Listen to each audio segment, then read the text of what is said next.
Hey everybody, Nevin Gusak, your host of the Populist Patriot. This is going to be my last live stream for the evening. Thank you all for listening and engaging with me. L.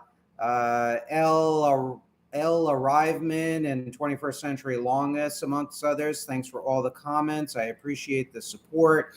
The last one I came across, Amazon is reducing its private label products, which may be made using forced Uyghur labor.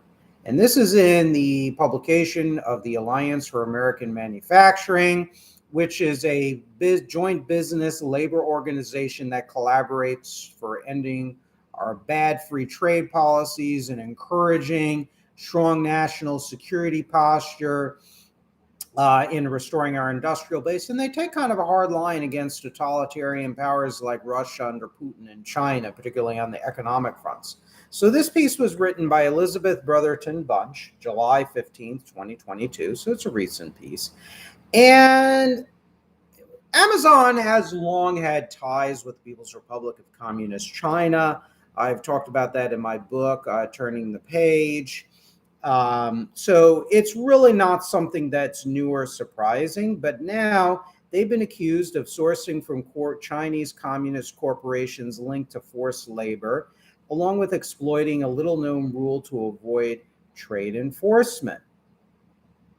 So the Wall Street Journal reported that on the Amazon is drastically reducing the number of items it sells under its brands, and the company has discussed the possibility of exiting the private label business entirely. Amazon has been pressured from lawmakers and agencies like the Federal Trade Commission that it sometimes gives advantages to its own brands as expensive products sold by other vendors on its site. And apparently their private label, the Tech Transparency Project issued a report in March 2022 that found Amazon's public list of suppliers which produce Amazon devices and goods for Amazon's private brands includes 5 companies that have been linked directly or indirectly to forced labor of ethnic majorities from China's Xinjiang region.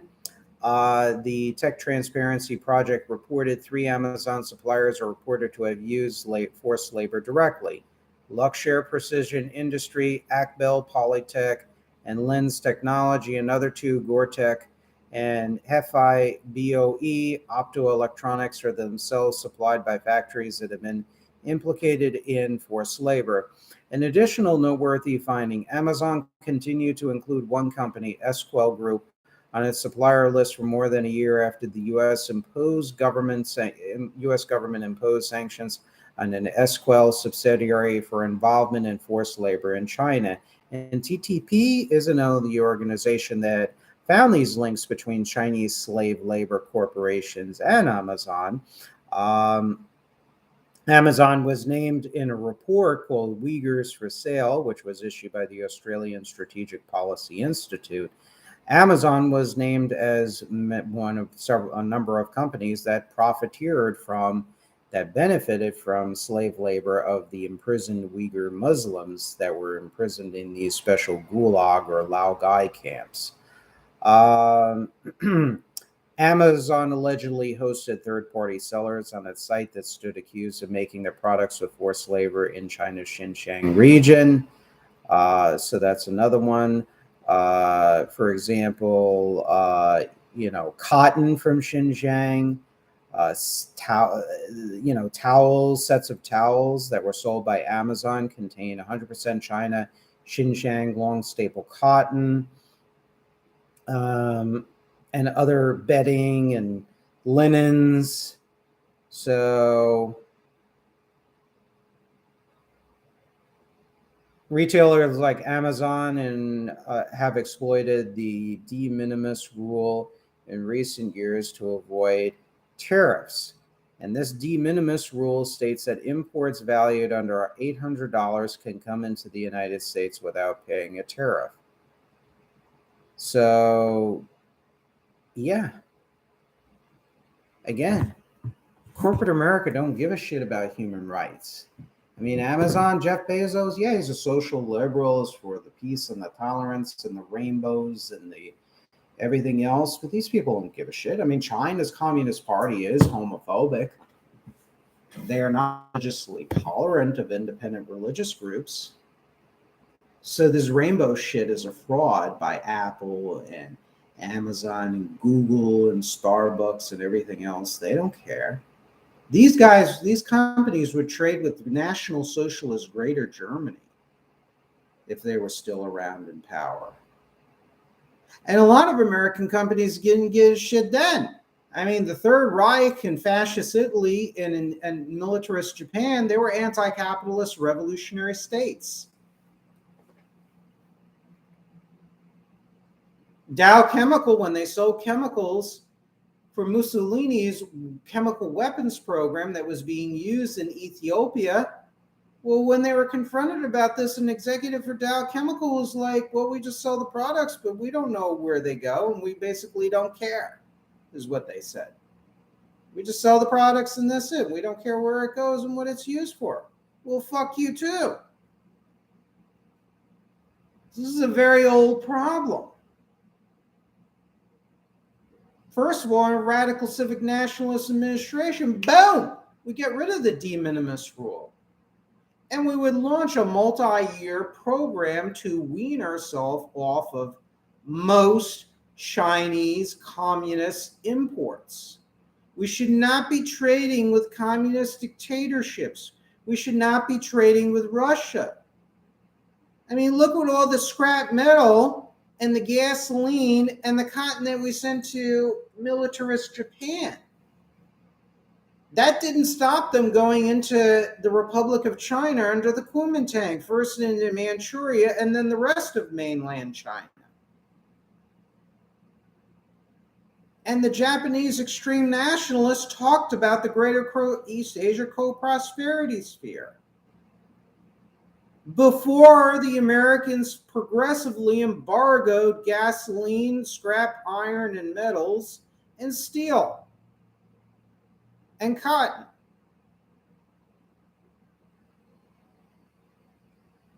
Trade does not make countries nicer or like us. Trade is a tool for multinational corporations and Wall Street international bankers to profiteer from the loss of our national security and the utilization of foreign subsidies, including forced or highly controlled labor, to their benefit and to the detriment of our national security and the living standards, the long-term living standards of the American people, the vast majority of American people. So in a radical civic nationalist government, the de minimis rule would be abolished. They at least will pay a very high tariff for these goods. And tariffs will be set on the social dumping, the non-market, non-product related benefits of the quote cheapness of Chinese communist exports into the American market. Doesn't mean it's necessarily a better product. Their cheapness is because of the massive subsidies, indirect and direct, from the People's Republic of China. That's what it comes down to. And corporate America, much of it, and the People's Republic of China, and the Chinese Communist Party, and all of its associatedness agencies are complicit in usage of concentration camp labor and human rights violations. And radical civic nationalists, we would start tomorrow. We were in power to slowly reverse it. It's not going to be easy. It's difficult to antagonize China. I don't want to create a situation where there's a war with China for a variety of reasons. But we have to do something in order for us to serve, yes, passively as a beacon for the world for, yes, human rights, but also to protect more so the interests of the American workforce, Native American entrepreneurs that are not stateless and soulless like Amazon, but you're Native American businesses rooted in the soil of our communities. And we also have to think of our national security. Amazon is one of those companies that is they're in bed with the military industrial complex. That's what the left will say. Kyle Kalinske, who I like on a variety of issues, he has pointed this out, and not necessarily incorrectly, but what they don't point out is how Amazon and Google and other big tech firms and large multinationals and e-commerce giants are also in bed with the Chinese Communist Party. And some technology firms, in certain cases, were in bed with the Russian Federation. Peter Schweitzer did the report on how there was technology that was transferred to, I forget the name of the companies and the research firms like Skolkovo and Ruzano, I believe, where you had American computer exports. I mean, in the 1990s, you had American computer exports that were provided to the Russian Federation in the 1990s, which enhanced and further modernized Russia's intercontinental ballistic missile fleet, which were pointed at the United States. Still, Russia was not our friend then, and still is not our friend now. So again, another penny in the jar as to why a new American Constitution that is revised, keeping much of the good that's in the current Constitution, but also expanding with the principles outlined by Teddy Roosevelt in his Square Deal speech, in his speeches on the new nationalism, where you have to have, we begrudge no man, in the case of women, to update it a little bit, we begrudge no man or woman who has tons of property and tons of wealth, as long as it serves the community and doesn't injure the community. And we need to define what the community's interests are. And this is where we need to have a serious rethinking of our Constitution. And we need to really take a look at John Marshall. We have to really revise that theory of jurisprudence, where property is still extremely important. It's an important human right and fundamental right. No question about it. I'm not a communist. I'm not a fascist. I'm not a national socialist. But practical circumstances and reality and the will to survive as a people require certain limitations on the private property, particularly of private sector oligarchs like the Amazons. And we need to have these discussions. And if I were the leader of a movement and I had a vast army of militants and intellectuals, I would put the intellectuals to work, the legal minds, in creating all these new platforms, theories, views on jurisprudence, and all this stuff would be ready in the event, in my imaginary future, that we would become a powerful force in the government again. We would have all of this prepackaged, ready to go. And a lot of this can't be achieved quickly, even if we become a governmental majority, because these forces in our society are so entrenched. But make no mistake about it, this will be dealt with. We want our kids to survive. Many of us, I think, in the audience are parents. We have children, we have grandchildren, we want to have children. We're going to be protective of our children to the best we can.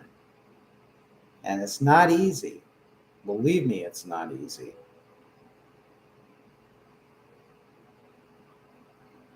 The same standard of thought should be held for protecting our country. The fathers and mothers of our nation need to protect its children, its citizens, against forces, even within our own community, that will sabotage our country. And individuals like Jeff Bezos, these stateless oligarchs, the stateless merchants that Thomas Jefferson wrote about in a private correspondence in a letter, they are a domestic problem. They are a domestic challenge. In many respects, some of them are very patriotic, and McCann, our pro-working class like Nick Hanauer. Some of them are excellent. But people like Jeff Bezos, they are not friends of the United States. And I don't care if they're networked into the military industrial complex. He is a security threat to the United States. He is a profiteer that has no country and no loyalty other than to his bottom line and his damn yachts that he can't get through now through some canal or channel in the Netherlands. Good for the Netherlands for not caving into him for restructuring the bridge. Fuck you, Jeff Bezos. Fuck you. And fuck you. On that note, I bid you good night. I'll be having more live streams. And stay safe. Have a great week. Stay healthy. God bless all of you listeners. God bless the American people. God bless America. Be well. Good night.